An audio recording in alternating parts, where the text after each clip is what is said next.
Hello ಸ್ನೇಹಿತರೆ, Kannada mission four ಚಾನಲ್ಗೆ ನಿಮಗೆಲ್ಲರಿಗೂ ಸ್ವಾಗತ.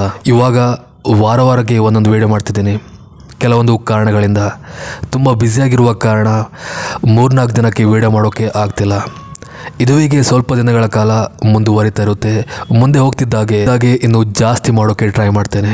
ಈ ಯಾವುದೇ ಕಾರಣಕ್ಕೂ ಸಪೋರ್ಟ್ ಮಾಡೋದನ್ನು ಮರಿಬೇಡಿ. ಆಲ್ರೆಡಿ ತಮ್ನೆಲ್ ನೋಡಿ ನಿಮಗೆ ಗೊತ್ತಾಗಿರುತ್ತೆ ನಾನು ಹೇಳ್ತಿರೋದು ಯಾವುದ್ರ ಬಗ್ಗೆ ಅಂತ. ಸೊ ಜಾಸ್ತಿ ಪೀಡೆ ಕೊಡದೆ ವಿಡಿಯೋ ಕಡೆ ಹೋಗೋಣ. ಸೊ ಹಾಗಾದರೆ ಹೆಚ್ಚಿನ ಟೈಮ್ ವೇಸ್ಟ್ ಮಾಡದೆ ಸೀದಾ ಈ ಕತೆಗಡೆ ಹೋಗೋಣ. ಈ ಕತೆ ಆ್ಯಕ್ಚುಲಿ ಚಿತ್ರದುರ್ಗದಿಂದ ದಾವಣಗೆರೆಗೆ ಹೋಗುವಂಥ ಆ ಒಂದು ಹೈವೇ ಏನಿದೆ ಅಲ್ಲಿ ಆದಂಥ ಒಂದು ನೈಜ ಭೂತದ ಘಟನೆ. ನನಗೆ ಈ ಕತೆನ ಒಬ್ಬ ಸಬ್ಸ್ಕ್ರೈಬರ್ ಕೊಟ್ಟಿದ್ದು. ಅವರು ಆ್ಯಕ್ಚುಲಿ ದುರ್ಗದವರು. ಸೊ ಅವರು ಯಾವ ರೀತಿ ಹೇಳಿದಾರೋ ಅದೇ ರೀತಿ ನಿಮಗೆ ಈ ಕತೆನ ಹೇಳ್ತಾ ಹೋಗ್ತೀನಿ. ಎಲ್ಲೂ ಕೂಡ ಸ್ಕಿಪ್ ಮಾಡದೆ ಹೀಗೆ ನೋಡ್ತಾ ಹೋಗಿ. ಈ ಒಂದು ಘಟನೆನ ಎಕ್ಸ್ಪೀರಿಯನ್ಸ್ ಮಾಡಿದ ಆ ವ್ಯಕ್ತಿ ಹೆಸರು ರಾಜೇಶ್ ಅಂತ. ಅವರು ಮೂಲತಃ ದುರ್ಗದವರಲ್ಲ, ದಾವಣಗೆರೆಯವರು. ಅಂದರೆ ಆ ವ್ಯಕ್ತಿ ಹುಟ್ಟಿ ಬೆಳೆದಿದ್ದು ದಾವಣಗೆರೆಯಲ್ಲಿ. ಅವನ ಅಪ್ಪನ ಹಾಗೆ ಅಮ್ಮನ ಸಂಬಂಧಿಕರಲ್ಲಿರೋದು ಅಲ್ಲೇ. ಬಟ್ ಇವಾಗ ಅವನು ಹಾಗೆ ಅವನ ಅಪ್ಪ ಅಮ್ಮ ಹಾಗೆ ಅವನ ಇಬ್ಬರು ಅಣ್ಣ ತಮ್ಮಂದಿರು ದುರ್ಗದಲ್ಲಿ ಒಂದು ಮನೆ ಮಾಡಿ ಅಲ್ಲೇ ಒಂದು ವರ್ಕ್ ಮಾಡ್ತಿರ್ತಾರೆ. ಅಂದರೆ ಸಿಂಪಲ್ ಆಗಿ ಹೇಳ್ಬೇಕಂದ್ರೆ ಅವರು ದಾವಣಗೆರೆ ಬಿಟ್ಟು ದುರ್ಗದಲ್ಲೇ ಸೆಟ್ಲ್ ಆಗಿರ್ತಾರೆ. ಅಲ್ಲಿ ಸೆಟ್ಲ್ ಆದರೂ ಕೂಡ ಆವಾಗವಾಗ ತಮ್ಮ ಹಳೆ ಮನೆಗೆ, ಅಂದರೆ ತಾವಿದ್ದ ಮನೆಗೆ ಆವಾಗವಾಗ ಹೋಗ್ತಾ ಬರ್ತಿದ್ರು.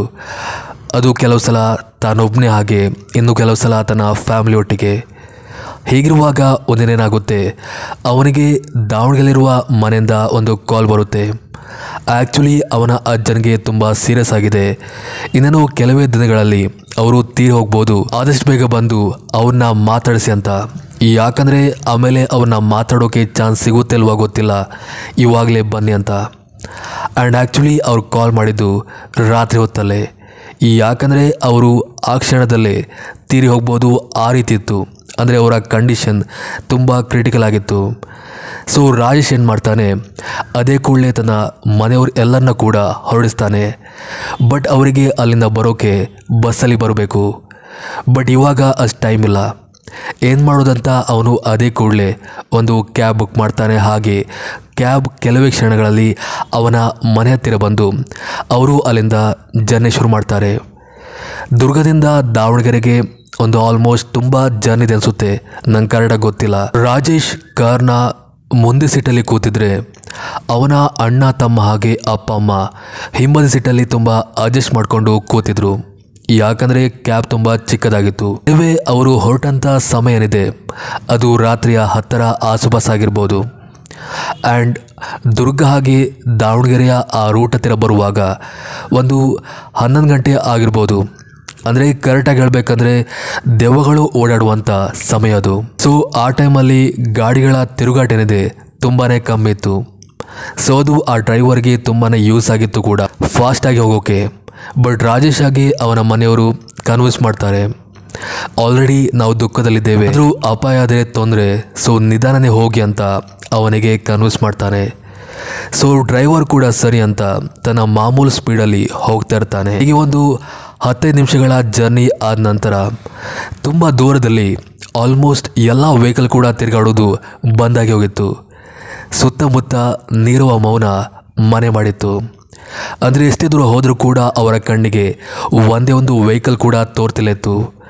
ಸೊ ಹೀಗಿರುವಾಗ ಏನಾಗುತ್ತೆ, ಅವರ ದಾರಿಯ ಸ್ವಲ್ಪ ದೂರದಲ್ಲಿ ಯಾರೊಬ್ಬ ಹೆಂಗಸು ನನ್ನ ಮಡ್ಲಲ್ಲಿ ಒಬ್ಬ ಮಗುನ ಎತ್ಕೊಂಡು ಇವರ ಗಾಡಿಗೆ ಕೈ ಅಡ್ಡಾಗ್ತಿರುವಾಗೆ ಇವರಿಗೆ ಭಾಸವಾಗುತ್ತೆ.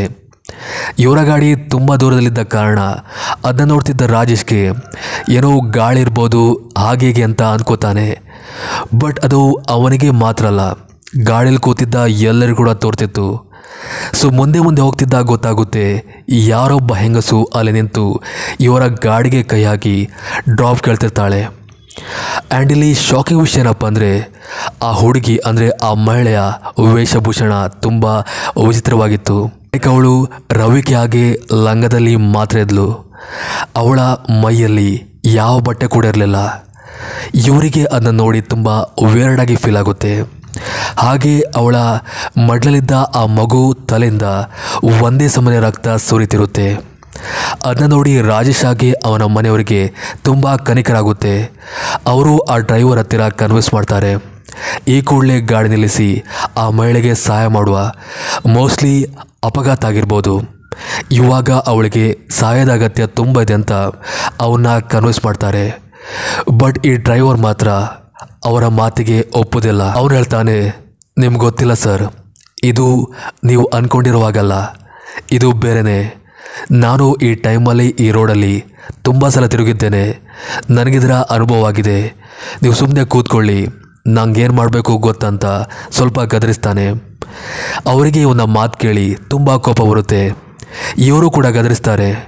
ಮಾನವೀಯತೆ ಹಾಗೆ ಅಂತ ತುಂಬ ದೊಡ್ಡ ಡೈಲಾಗ್ ಹೊಡೆದು ಅವನಿಗೆ ಗದರಿಸ್ತಾರೆ. ಬಟ್ ಏನು ಮಾಡೋದು, ಸ್ಟೇರಿಂಗ್ ಅವನ ಕೈಲಿದೆ.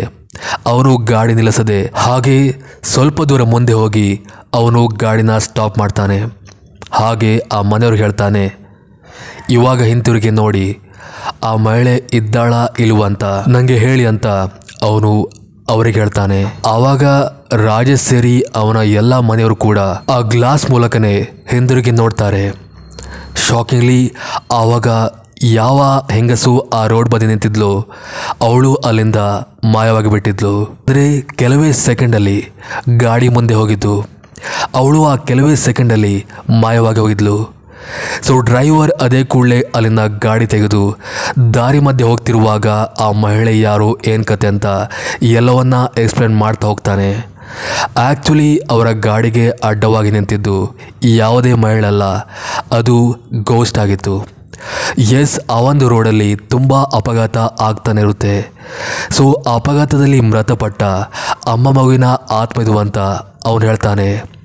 ಇದು ಖಾಲಿ ನಮಗೆ ಮಾತ್ರ ಅಲ್ಲ, ಈ ರೋಡಲ್ಲಿ ಈ ಟೈಮಲ್ಲಿ ತಿರುಗುವ ಆಲ್ಮೋಸ್ಟ್ ಎಲ್ಲ ವ್ಯಕ್ತಿಗಳಿಗೆ ಕೂಡ ಇದು ಎಕ್ಸ್ಪೀರಿಯನ್ಸ್ ಆಗುತ್ತೆ.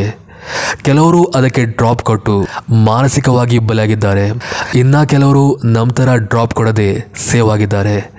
ಸೊ ಹೀಗೆ ಹೇಳಿ ನಾ ಮಾಡಿದ್ದು ಸರಿನಾ ತಪ್ಪ ಅಂತ ಆ ಮಾತು ಕೇಳಿ ಮನೆ ಎಲ್ಲರಿಗೂ ಕೂಡ ಒಂದ್ಸಲ ಎದೆ ನಿಂತೋದಾಗೆ ಭಾಸವಾಗುತ್ತೆ. ದೇವರು ನಮ್ಮ ಕಡೆ ಇದ್ದಾನೆ, ನೀವೇ ನಮಗೆ ದೇವರು ಅಂತ ಅಂದ್ಕೊಳ್ತಾ ಅವರು ಅಲ್ಲಿಂದ ಜಾಗ ಖಾಲಿ ಮಾಡ್ತಾರೆ. ಹಾಗೆ ದಾವಣಗೆರೆಯನ್ನು ಸೇಫಾಗಿ ರೀಚ್ ಆಗ್ತಾರೆ. ಇದು ಆ್ಯಕ್ಚುಲಿ ಆದಂಥ ಒಂದು ನೈಜ ಘಟನೆ. ನಿಮಗೆ ಇಷ್ಟ ಆಯಿತು ಅಂದ್ಕೊಳ್ತಾ ಕತೆನ ಸ್ಟಾಪ್ ಮಾಡ್ತೀನಿ. ಸೊ ಇದಿಷ್ಟು ಇವತ್ತಿನ ಕತೆ. ಮತ್ತೊಂದು ಕತೆ ಒಟ್ಟಿಗೆ ಮತ್ತೆ ಸಿಗ್ತೀನಿ. ಅಲ್ಲಿವರೆಗೂ ಥ್ಯಾಂಕ್ ಯು ಫಾರ್ ವಾಚಿಂಗ್.